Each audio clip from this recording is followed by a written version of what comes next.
kulankani loo qabtay haweenka dawlad goboleedka Hirshabelle qaar kamid ah ka dhaca caasimada dawlad goboleedka Hirshabelle ayaa ku saabsanaa kor u qaadista iyo dib u eegista xuquuqda haweenka dastuurka dalka ay ku leeyihiin iyo doorka bulshada ay kaga jiraan waxaana soo qaban qaabiyay hay'adda SWDC iyadoo ay ka soo qayb galeen qaybaha kala duwan ee bulshada ku nool magaalada Jowhar iyo mas'uuliin ka tirsan dawlad goboleedka Hirshabelle waxa halkaasi ugu horeyntii ka hadlay gudoomiyaha ururka haweenka degmada Jowhar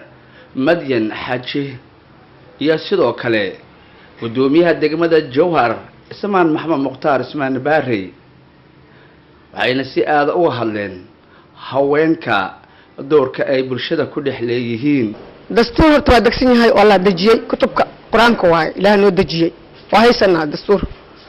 لكن وحجرة وحياة بدر أو يعني أو مدة إسكو دقضاء سيدا قفك دي لا دورنا أما أنت مدة أو حلك هاي وكلامته إن حقوق هوانك أيضا إليهن أو إلهي وولادين إن أنهلنا أو إسلام كين وفصح هاي ويكرين إلهي إنه نجربه رنانتي برنامج كستو دتك أيقول رغمايان إن دبلو وحلو باهن يا واي وحي إلهي كينيا دستور نوعه وحي كسب كينيا وحواي دبو إيجس إليهن إن دبلو إيجو وصول دوينا إن هواين كاتنا أي كقيب قاتان بقول كيف وسجاشن ولي بأن ليه آدم وصول دوينا وحالكاسي وقدمبينتي كهضلي قدومي ku-xigeenka labaad ee baarlamaanka dawlad goboleedka Hirshabelle Anab Axmed Ciise waxayna ku boorisay haweenka in ay ku dadaalaan sidii ay u heli lahaayeen wax ay xaq u leeyihiin alxamdulillah hada wuxuu higsigeena insha Allah biidmi Ilaahi kariim aan sugayna inuu ka baxo dib u eegista farada badan oo uu noqdo dastuur qaran oo jira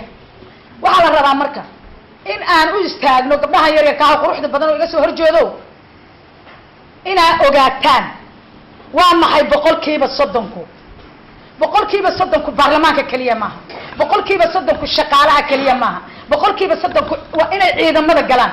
gabdho boqolkiiba 30 waa inay ciidamada ka qayb qaataan boqolkiiba 30 waa inay shaqaalaha ka qayb qaataan boqolkiiba 30 waa inay baarlamaanka ka qayb qaataan boqolkiiba 30 waa inay golaha wasiirada ka qayb qaataan boqolkiiba 30 safaaradaha dibadda loo dirayo waa inaan ka qaadanaa